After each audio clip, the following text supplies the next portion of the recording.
Welcome to IVF This, episode 108, Worry Stacking.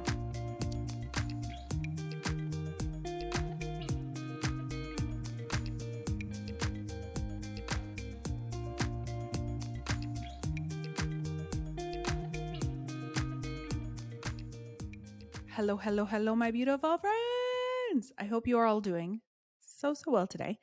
Before we get started, I wanted to remind you guys of my open coaching call that I do every single month.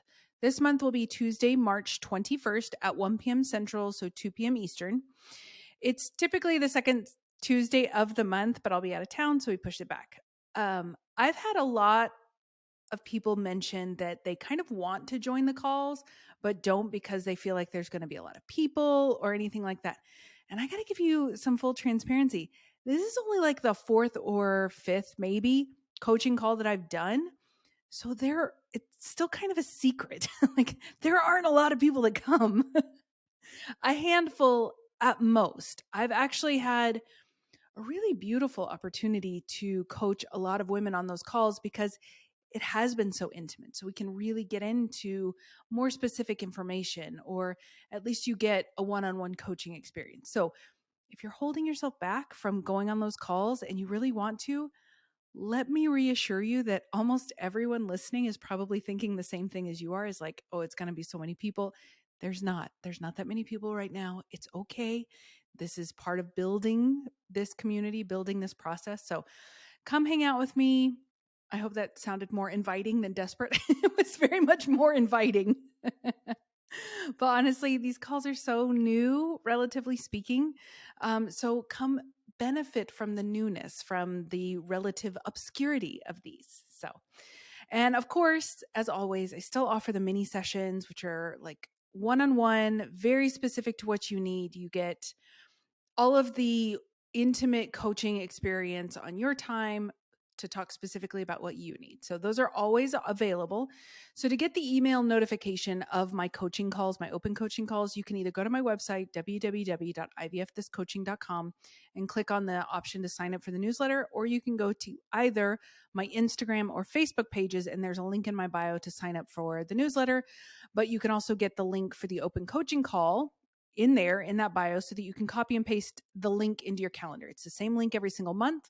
So you can just add that as a recurring calendar item if that would work better for you. All right, let's talk about worry stacking. So I'm going to explain what worry stacking is, why we do it, and how to break the cycle. Worry stacking is exactly as it sounds, stacking worry upon worry. Some people might refer to it as a thought spiral. I want you to think of it however it makes sense to you, right? Whatever term you like to use, as long as it makes sense, as long as you can understand it, that's perfect. I like worry stacking because I like the visualization of stacking one worry on top of the other until the stack kind of topples over. If you prefer spiral, that's beautiful too. No right or wrong here. People in general experience anxiety. It's a universal experience for most everyone. And you can experience anxiety without it being some sort of pathology like generalized anxiety disorder, panic disorder, phobias, PTSD, social anxiety. Like you can be someone who experiences anxiety without having or needing a diagnosis.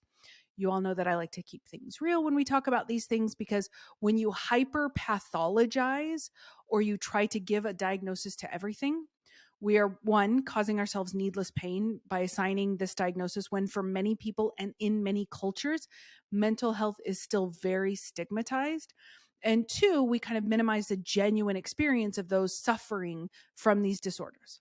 All right, so that's my anxiety cautionary tale. That's the I will not belabor that point. But to understand anxiety and worry, and just so you know, I will be using those two words interchangeably because we're not talking about a formal diagnosis, right? So to understand worry and anxiety, we have to remember that worry anxiety is what we refer to as a biopsychosocial experience. Okay. This is a very long, ridiculous sounding word that means that we experience it in our thinking, we experience it in our bodies, and then that ripples out into our social behavior, right? So in addition, our ideas around anxiety are formed by our socialization, by our belief systems. For instance, if you grew up in a chaotic home, you might not know what it's like to not experience anxiety. Or when you do experience calm, then you kind of start spinning a story around what terrible thing is about to happen, or I shouldn't feel so calm, what's about to go wrong. And then you start to experience panic. This is actually called, there's a word for it. It's called calm induced panic. And yes, it's really a thing that many people experience. But if you grew up with parents or caregivers that struggled with anxiety themselves and therefore projected their anxieties onto you, you might still be unknowingly and unconsciously perpetuating this cycle. Now, the reason that we describe our anxiety producing thoughts as stacking or as a spiral, because these types of thoughts have a very powerful feedback loop that is reinforced with every worry that is stacked or every turn of the spiral. The reason that the feedback loop is so easily reinforced is because our brains have been trained, have evolved to look for danger. That's what our brains spend most of their time doing, is scanning the environment, looking for potential danger, and then reporting it back, right? Like a good soldier. Your brain genuinely, and I want to make sure that you understand this, your brain thinks it's being helpful. So if you are in a situation where you're experiencing a lot of anxiety, what is happening is that those thoughts in your brain are then triggering the natural biological fight or flight mechanisms, which cause more anxiety. This is because those abstract thoughts that you're thinking are converted in your brain. All of this is happening inside your brain and inside your body, right? Those abstract thoughts are being converted into literal physical events that are triggering your body's hormonal system. Your body is responding to these threats that are created in your mind as if they were real imminent danger. The body's alert system, the hormonal system, your body's glands release adrenaline and cortisol, which activate the sympathetic nervous system and result in a range of bodily sensations. Being hyper aware of these sensations, despite no actual danger being present, the body and mind may actually begin to panic, to increase their worry, increase its anxiety about the physical sensations that you are experiencing themselves. Physiologically, this is called being in a state of hyperarousal, right? So think about when you have had a transfer and you have all of these thoughts swimming in your head about it. It's not going to work. And then you start feeling a twinge. You're hyper aware of what is happening inside your body. This is the exact same thing. You're using your brain for the exact same thing, except it's causing more anxiety for you to be so hyper aware of the physical sensations you're experiencing when you experience anxiety. The fight or flight response would ordinarily cause someone to take self-preserving action in the face of a threat, right? Like running away. That's one of the primary focuses of fight or flight, or shutting down, like laying down to avoid danger, right? But with worry and anxiety, there's no threat. Like there's no physical threat. There's no place to run. So in essence, the sensations themselves are actually causing triggers to create more panic, to create more worry, to create more anxiety. More hormones are then released, accompanied by additional catastrophic thinking that tries to frame and explain intellectually what feeling you're experiencing, right? But they're two different functions, right? Your brain is thinking things, your body is feeling things, then your brain starts to get involved in what your body is experiencing, and your body's trying to intellectualize what's happening, right? That's why it feels so terrible. What begins as a thought is interpreted by your brain, which then sends a signal to the physical body, which responds biologically in ways that confirm and compound the original anxious thought. Whew, that was a lot. So we get to kind of a breaking point, like a panic attack or something. And sometimes that can feel a little bit like relief. Like once you're on the other side of that, you can feel a little bit of relief. But the cycle still continues and can continue long term, because your body and your mind have now strengthened in this false belief that certain thoughts, feelings, and sensations are something to be feared. In the case of like social anxiety or phobias, a person might deliberately alter their behavior in response to this stacking of worries or this spiral. For example, avoiding people, situations, or places that have possibly triggered your anxiety in the past. Very, very often, since we are neither taught about our emotions nor how to process them when they do inevitably come, we're often not giving ourselves enough downtime between these stacks or these spirals. So it's like stacks on stacks on stacks on stacks, right? There's no space. We don't allow ourselves space to process one experience of anxiety or worry or something like that before the next one comes, right? So it feels like one continuous, unrelenting cycle. So how do we stop? How do we stop or slow down the stacking or the spiral? It's a great question. I'm so glad you asked. Remember when I said earlier that this is a biopsychosocial process? That means that we need a biopsychosocial response. We can't only focus on our thoughts because then we're forgetting about our bodies. And our bodies are where all of this is taking place. So I'm going to offer you 4 things that you can do to help stop or slow down the stack.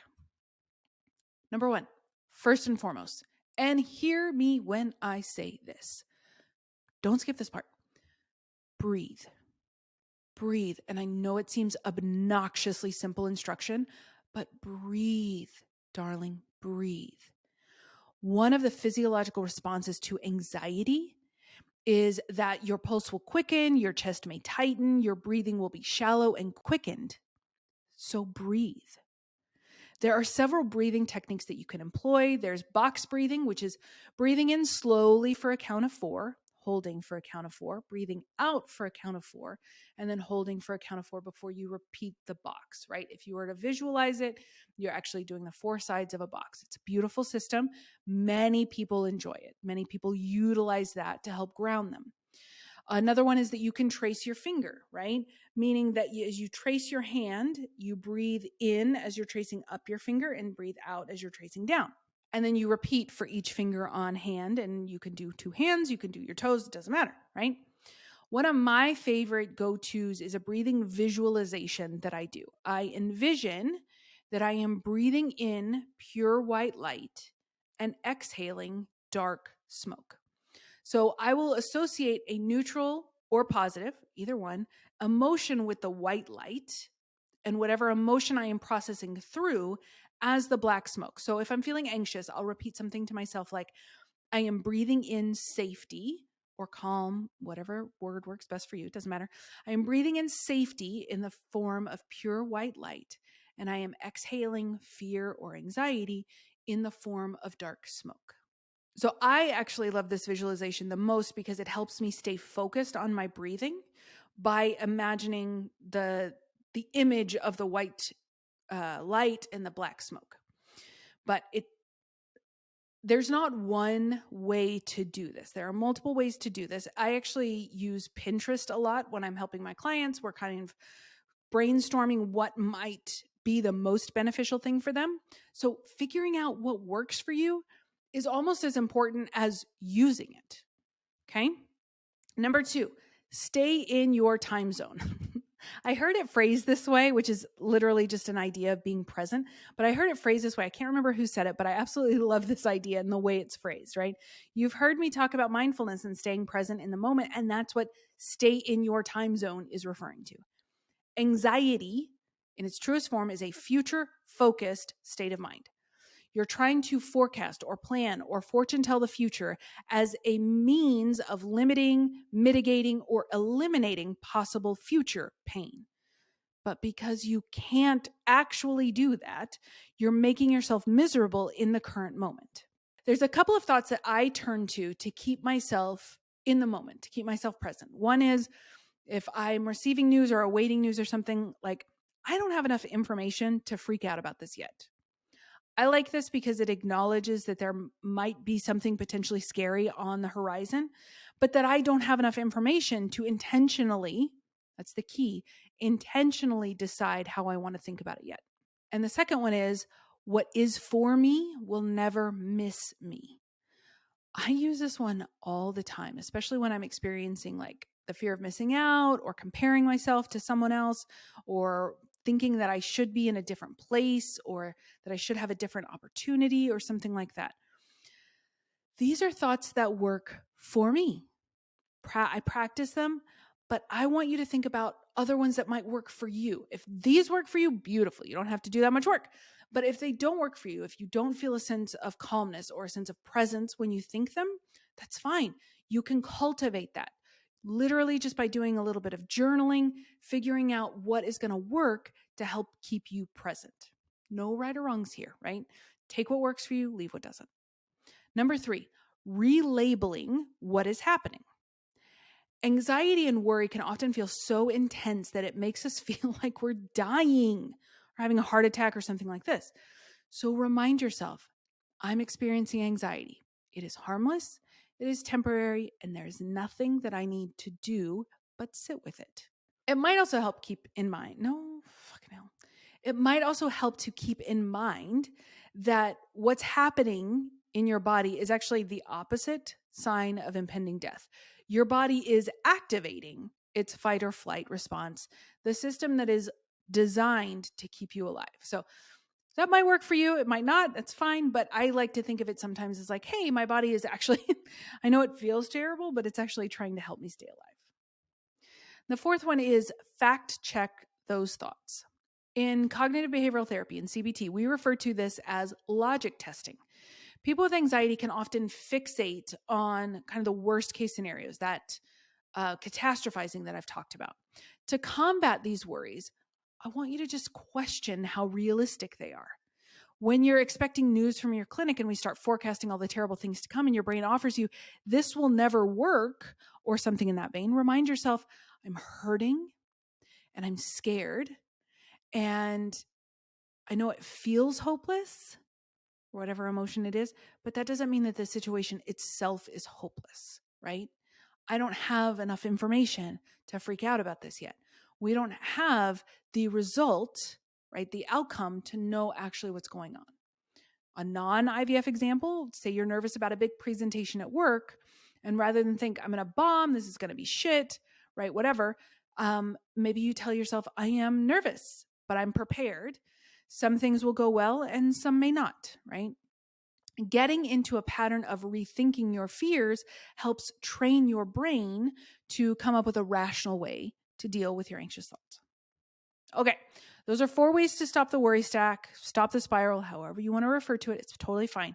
You are not at the mercy of your brain. Your brain is not the enemy. Your body is not the enemy. You probably have never been taught how to manage your mind, how to talk to yourself more than listen to yourself, how to create safety in your body so that your body can allow itself to feel and experience emotions instead of shoving them down, which is what most of us are taught. This is a beautiful place to start that process if you're new here. And it's a wonderful way to continue your mindfulness and self-coaching practice if you've been here for a while. Okay, that is what I have for you today, my friends. I hope you have a beautiful week and I'll talk to you soon. Bye-bye.